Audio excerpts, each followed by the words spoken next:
Welcome to Financially Savvy in 20 Minutes, a podcast hosted by me, Natalie Torres Haddad, an international award-winning author, two-time TEDx speaker, and investor, along with Dara Egley, an investor, sales and marketing pro, and multi-language podcaster. We will share the tips and tricks from interviews with self-made entrepreneurs, leaders, and those who have attained financial freedom while learning financial literacy in multiple languages.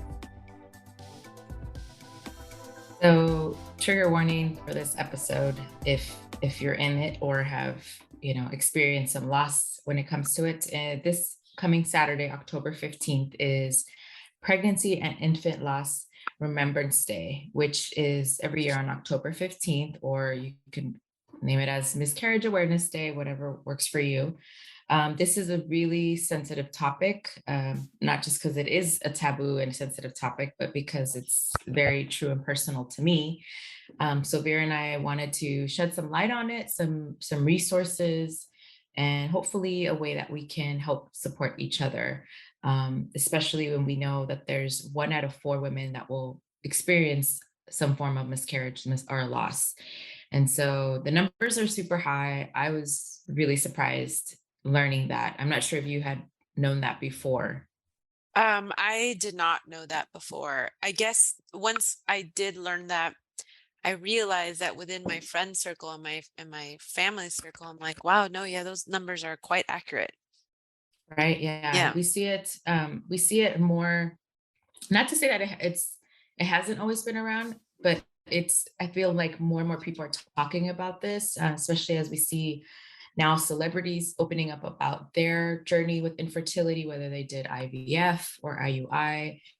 But I wanted to, I guess, focus a lot on this episode on just the type of resources that are out there that are free, and just kind of some of the things that we can do better in order to support people going through that.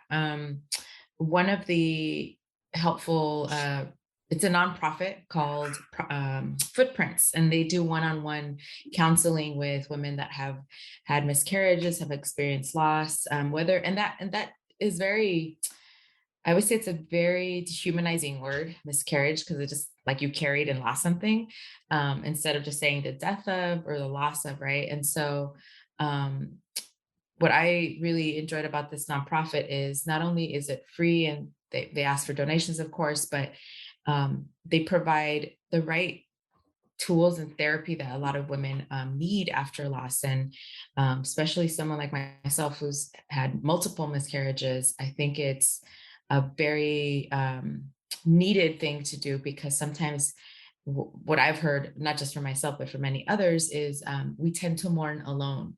And so, as opposed to when you lose a loved one that you've known or your family and friends have known, they mourn with you. But as opposed to yourself, you're the only one that carried this baby. You're the only one that might have known because maybe you hadn't shared it with family members. And so, and that can also be for that particular, for October 15th, Awareness Day is a stillbirth, right? They still have to go through labor. It's really difficult.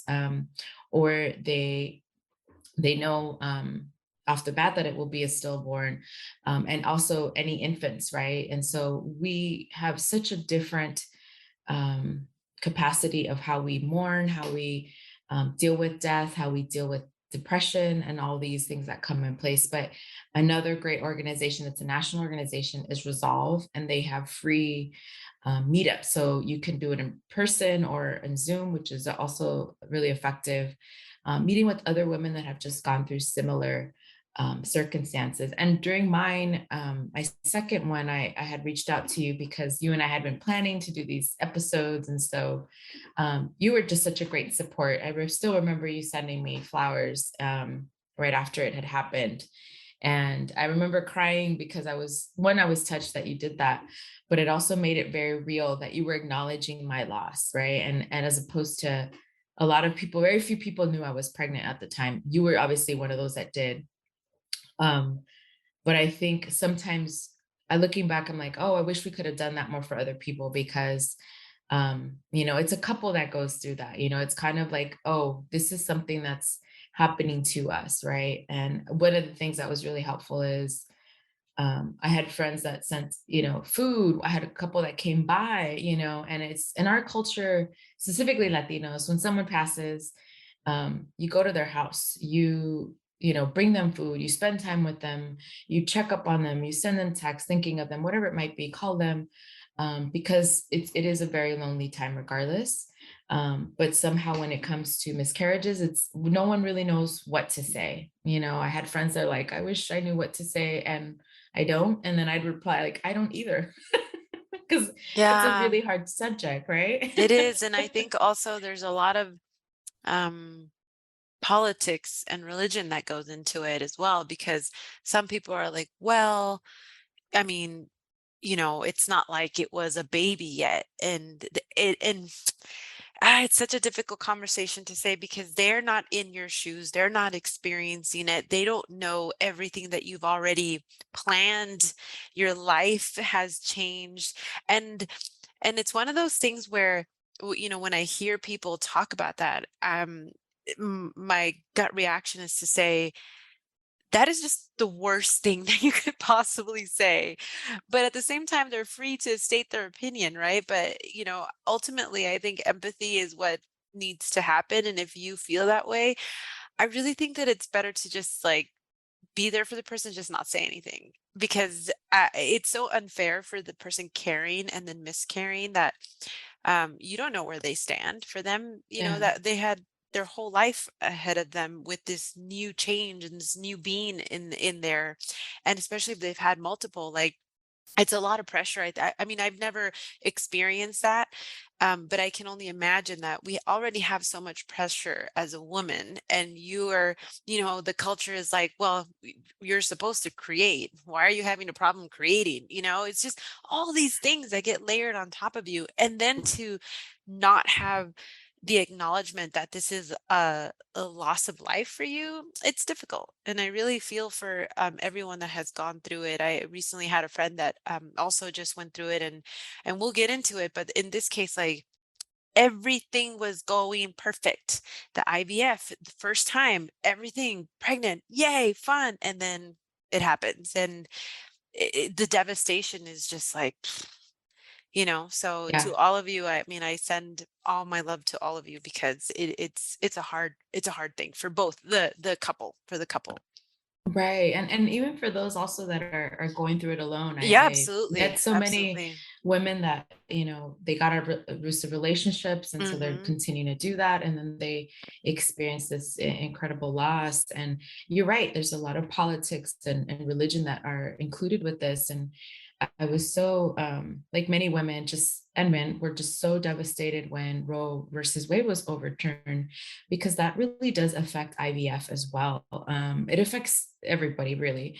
But you know, a lot of people don't understand that, you know, sometimes you have to terminate a pregnancy that is most likely going to end in miscarriage or worse complications for the mom. And there's just so many different reasons. And we're lucky that we live in California, that we have these resources and options. And for me, I personally debated whether to even publicly talk about this, but I had to have a DNC, which is an early form of abortion as well, because I had a silent miscarriage, meaning I had to carry my dead baby for a few weeks before eventually having a surgery to remove it. And to think that other women in other states have to, if they don't even have the money, they can't do it. They have to wait for them to basically go into labor to, you know, release this baby.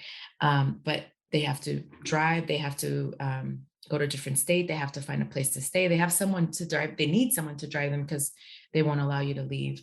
And I think the injustices that we see with reproductive rights is really a injustice that we see financially as well, because it's really the poor that that suffer from this the most, because if they don't have those options, they can't take care of their bodies, they can't take care of their own family, especially if they have other children. I think sometimes people say, well, a good mom wouldn't abort their child. It's like, well, a good mom maybe can't afford to have another kid, can't physically, mentally have another child, and they're thinking of their children, right? They're thinking of their family. And so this is a really hot topic, and I'm understanding a lot of people are like, what does this have to do with financially savvy in 20 minutes? But the reason why I think I wanted to talk about this is because of Michelle's question about, you know, how do we find the best option for us when it comes to looking for IVF treatments, because they are different prices all over the country. They're different prices all over the world. I mean, I've had people that have told me that they've flown to Panama, to different countries, because it was half the price that it was in the United States. I personally looked at different programs throughout the state and the country, and looking for the best rate, because where I was, I loved my facility and the doctors, but it was way too expensive. And I just thought, well, I only have, if we were to do it there, we could only afford one round. And for those that don't understand, IVF rounds can range from 15 to $30,000 at more, especially for someone my age. It's really expensive. So I wanted to find a place that if I needed to have more than one round, which is now the case, I can afford to do that, because too oftentimes I hear people say, well, we put all our eggs in this one round, or we had to take out a loan, and people do that as well, right? And so no, understanding that there are different facilities that can charge, like the one that we found, half the price. And so that was a godsend. And it was because I found that out through one of my support group members who had gone through multiple different facilities, and including the ones that I had been to already. And so, that became the best place for me. I ended up visiting the facility and the doctors and webinars and all these things that helped me make a better educated guess. The financial side of it too is that people don't understand there's legal matters in that as well, right? Especially if you're doing this with the partner. What happens to the embryo? What happens to freezing your eggs? And that's additional cost that you're holding on to, right? And so I know 20 minutes is not enough. We understand that. But I know I've had this conversation with you a lot, Vera, is just kind of like you kind of, you're hoping on the best, obviously, but our rate of return is extremely, extremely low. And I would, if someone were to tell me, the numbers, like, the amount of success rates, I'd say, run, that's not a good investment. It's too low Yeah, there's really on the no. reality. And the thing is, like, again, I have friends that have, gone, they are privileged enough to go the very high end fertility treatments, and still it didn't happen, or there was a miscarriage. So don't get hung up on, well, I'm going to a place that is less costly than this other one. I think that's a wrong approach. Some people think like, oh, maybe I should have gone to a better facility, or maybe I should have this. It doesn't matter.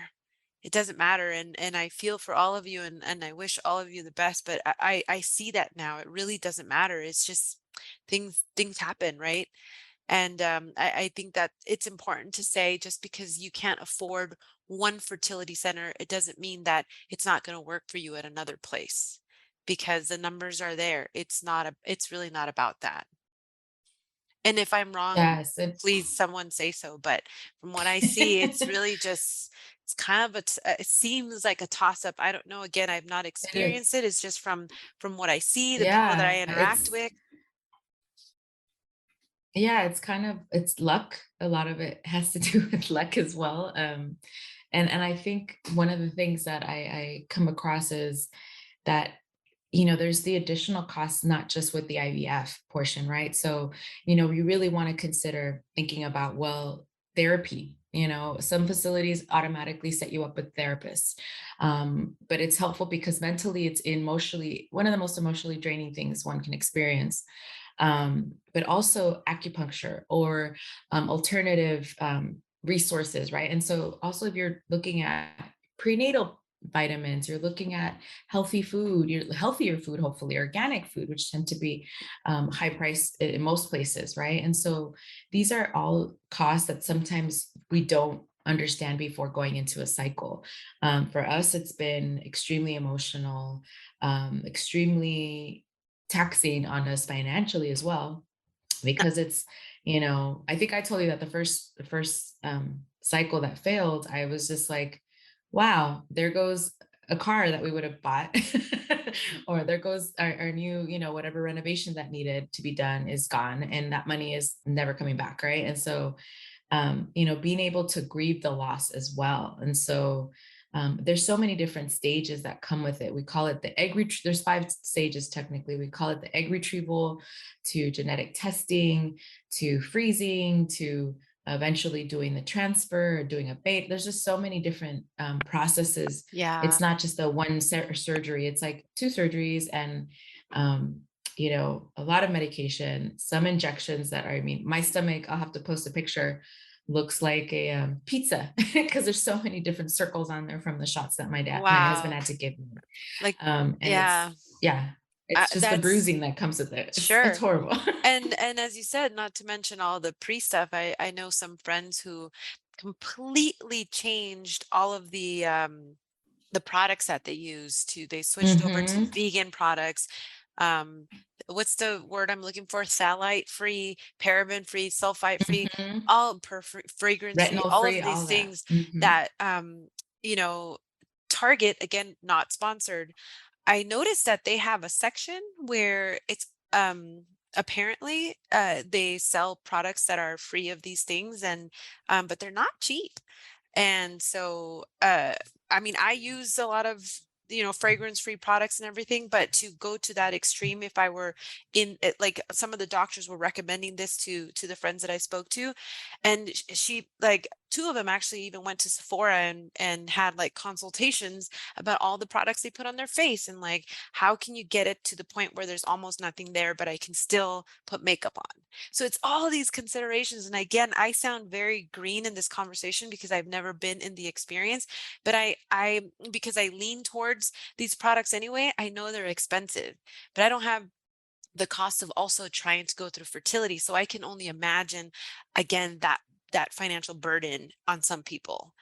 So Yeah. it's tough. It's a but I'm glad that we're talking about it. I'm glad that I get to converse and actually interact with individuals that are going through it because it's the only way that we also learn to empathize with others, right? Like I don't know what the person's going through. I can only listen.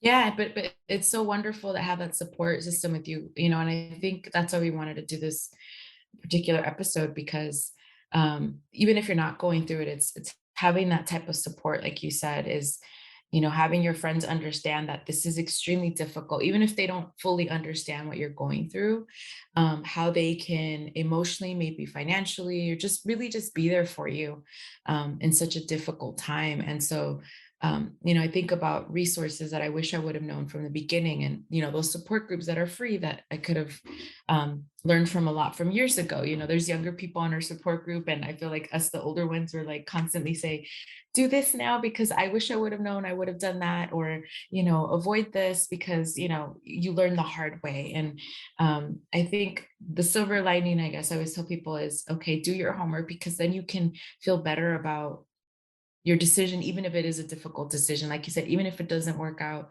at least you tried, and you tried to give it the best that you can. And because there's so many different agencies out there now, a lot of people don't understand that you can go through different um, third party that can help you navigate all this, but those are extremely costly as well. So knowing that there is a hub, and also kind of like a disclaimer, but also good thing and a bad thing. Everything has a gray side to it, right? I think I always tell people be wary of support groups that are online, like Facebook groups, because they do have some vetting of how you can join these groups, but then you start to see all these comments that usually are negative or really sad, or some. Hopefully, you'll find more support than anything. But for me, I found it helpful the first time joining a couple groups because then I kind of knew what to expect, or at least have an understanding of what the IVF cycle looked like as far as day one, as opposed to day 30 cycle, and what post pre and surgery. And so that was extremely helpful. But after that, I had to get off because I know everyone has different journeys. And so some had to experience difficult losses like miscarriages or a failed IVF or failed egg retrieval. And for me, it was just adding more anxiety. So understanding what your boundaries are is really important, to keep that sanity, and having a budget. It sounds so like, sure, it's very obvious. But what is that budget conversation you're having with your partner as far as like how much you're willing to do? And I've seen people talk about from like, oh, our budget was 30,000 to literally someone who spent 300,000 for their baby.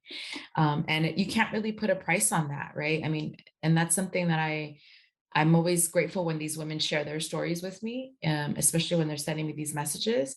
But I think about like, wow, um, the 300,000 that she spent was worth, she said it was worth it. And I totally agree and understand with her. And I get that. But then I also understand that the 30,000 budget limit was what they could afford, and that's what was worth it for them. And so I think we can't, like you said, we can't judge, we can't really put ourselves in their positions because everybody's different, but we can do our best to support. And if we don't know how to, there's also cool podcasts. They have YouTube as well, Egg Whisperer, and she's so funny. She's like this Harvard educated OBGYN, and I love just the free information that she gives women, is specifically for women over 40. And yeah, I think it's just important to know that there is a day of remembrance.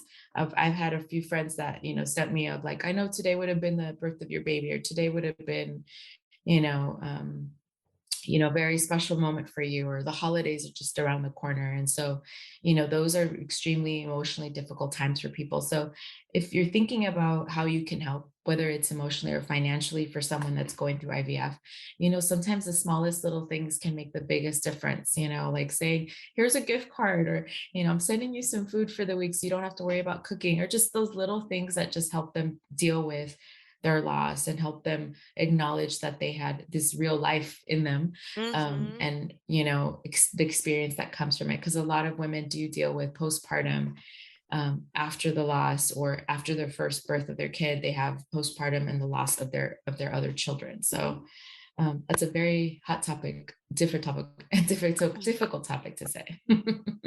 But I'm happy that we're able to share it. And yeah, I think it gives a lot of us that have not experienced it a different perspective as well. And just to remember to be kind. And that's it. Don't assume, ever. Don't assume. I think that's what we can learn. Don't assume and Yes. just listen and be kind. Well, thank you for sharing Yes. your own experience. And thanks so much for the question. Please make sure listeners send us more questions. If you guys want us to do a deep dive, we're happy to. So again, we will catch you on the next one. And remember, it is remembrance of pregnancy and infant loss. So just keep that in mind. Thank you. And please make sure to subscribe and leave your comments and reviews. To learn more about the podcast, check out the website and Instagram, Financially Savvy in 20 Minutes, and watch interviews on YouTube and IGTV. To become a sponsor or hire us for your next workshop or speaking engagement, please visit financiallysavvyin20minutes.com. All it takes is 20 minutes daily to become financially savvy. Music by Nikki and produced by Robert DeLude.